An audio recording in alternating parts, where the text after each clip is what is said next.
नमस्कार मित्रों, हम संस्कृत व्याकरण का अध्ययन कर रहे हैं। पिछली 2 वीडियो में हम व्याकरण शास्त्र की कुछ संज्ञाओं का अध्ययन कर चुके हैं। इससे आगे की संज्ञाओं का हम अध्ययन इस वीडियो में करेंगे। अब हम देखते हैं कि टी संज्ञा क्या होती है। तो टी संज्ञा का सूत्र होता है अचो अंत्यादि टी। पदच्छेद करने पर बनता है अचय अंत्य आदि टी। अब सूत्र का अर्थ हम देखते हैं कि अचो के मध्य में जो अंतिम अच होता है वह आदि में हो, जिसके उस वर्ण समुदाय की टी संज्ञा होती है। अब हम इसकी व्याख्या देखते हैं कि किसी स्वर में जो अंतिम स्वर होगा वही टी संज्ञक वर्ण होगा। किसी शब्द में जो अंतिम स्वर होगा वही टी संज्ञक वर्ण होगा। उस अंतिम स्वर के बाद जो व्यंजन वर्ण होंगे वे भी टी संज्ञक होंगे। जैसे मनस, तो मनस में है मैं, ए, ने, ए, शे। तो यहाँ अंतिम जो स्वर है वो नकार में विद्यमान ए है। तो ए के बाद जो स व्यंजन वर्ण आता है वह भी टी संज्ञा में गिना जाएगा। अतः मनस में अस की टी संज्ञा होगी। अब हम देखते हैं कि राजन में अन, इस वर्ण समुदाय की टी संज्ञा होगी।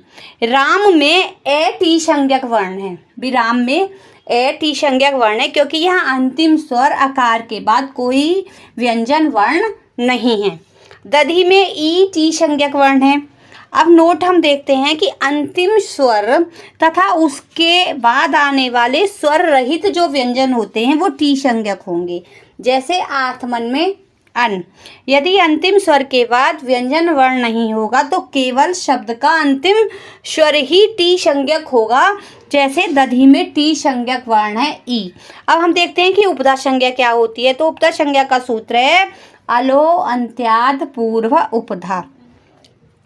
पदच्छेद करने पर आता अलय अंत्याद पूर्व उपधा। सूत्र का अर्थ है कि अंतिम वर्ण से पूर्व में रहने वाले वर्ण की उपधा संज्ञा होती है। अंतिम वर्ण से पूर्व में रहने वाले वर्ण की उपधा संज्ञा होती है। व्याख्या है इसकी, किसी शब्द या धातु में जो अंत्य वर्ण होगा उससे ठीक पहले वाले वर्ण की उपधा संज्ञा होती है। जैसे राम में रे, आ, में ए, अंतिम वर्ण है ए, तो आकार के ठीक पहले जो में है उसकी उपधा संज्ञा होगी। ऐसे ही गम में अंतिम वर्ण मकार के पूर्व आकार की उपधा संज्ञा होगी। इसी प्रकार सिद्धि में ई की, ये सिद्धि लिखा हुआ है, सिद्धि में ई की, मुच में ऊ की, वृद्ध में री की उपधा संज्ञा होगी। नोट याद करने वाली बात है कि जो सेकंड लास्ट वर्ड होता है वो उपधा संज्ञक होगा। वह वर्ण स्वर भी हो सकता है और व्यंजन भी हो सकता है। अब नदी संज्ञा क्या होती है। तो नदी संज्ञा का सूत्र होता है यू स्त्राख्यौ नदी। पदच्छेद करने पर आता है, इसका पदच्छेद करने पर यू स्त्री आख्यौ नदी। सूत्र का अर्थ है यू बना है ई और ऊ मिलकर बना है यू, यानी ईकारांत और ऊकारांत। यू का मतलब है ईकारांत और ऊकारांत। स्त्राख्यो का अर्थ है नित्य स्त्रीलिंग शब्द। इस प्रकार ईकारांत और ऊकारांत नित्य स्त्रीलिंग जो शब्द होते हैं उनकी नदी संज्ञा होती है। जैसे नदी, गौरी, बधू आदि जो हैं वो नदी संज्ञक वर्ण हैं। अब देखते हैं घी संज्ञा क्या होती है। तो घी संज्ञा का सूत्र है शेषो घ्यसखी। पदच्छेद करते हैं तो शेष है घी ऐसखी।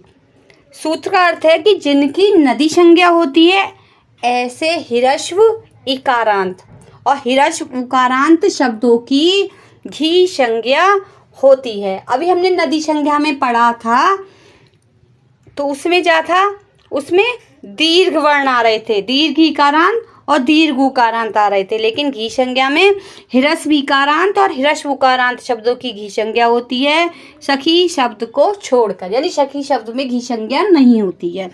जैसे हरि, भानु, बारी, मधु आदि घी संज्ञक हैं। पति शब्द समास होने पर ही, जो पति शब्द है अगर वो समास होता है तभी घी संज्ञक वर्ण होता है।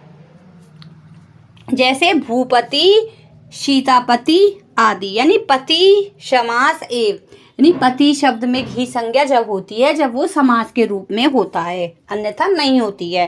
अब हम देखते हैं पद संज्ञा क्या होती है। पद संज्ञा का सूत्र है सुप तिङंतम पद पदम। पदच्छेद करते हैं हम इसका। सुप तिंग अंतम पदम। सूत्र का अर्थ है सुबंत यानी सुप अंत वाला तथा तिङंत तिंग अंत वाला शब्द की पद संज्ञा होती है। अब हम इसे समझते हैं कि प्रातिपदिकों में प्रथमा से सप्तमी तक यानी जो हम शब्द रूप पढ़ते हैं उसमें सु औ जस आदि शुभ विभक्तियां लगाकर जो रामे रामौ रामा आदि शब्द रूप बनते हैं वे सुबंत पद कहलाते हैं।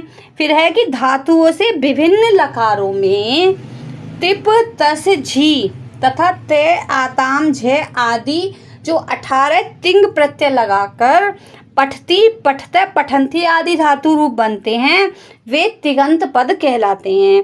पद दो प्रकार के होते हैं, सुबंत पद यानी शब्द रूप राम हरि गुरु आदि, तिङंत पद यानी धातु रूप पठती लभते जानाति आदि।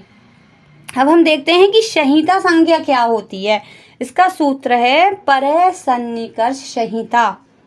पदच्छेद करा हमने तो अभी आया परः सन्निकर्ष संहिता। सूत्र का अर्थ होता है कि वर्णों के अत्यधिक सामीप्य की संहिता संज्ञा होती है। जैसे मधु और अरि यानी उ और ए मिलकर वे बन गया तो मधुवरी हो गया। रमा ईश आ और ई मिलके ए हो गया रमेश। अब हम देखते हैं अगली वीडियो में हम इससे आगे की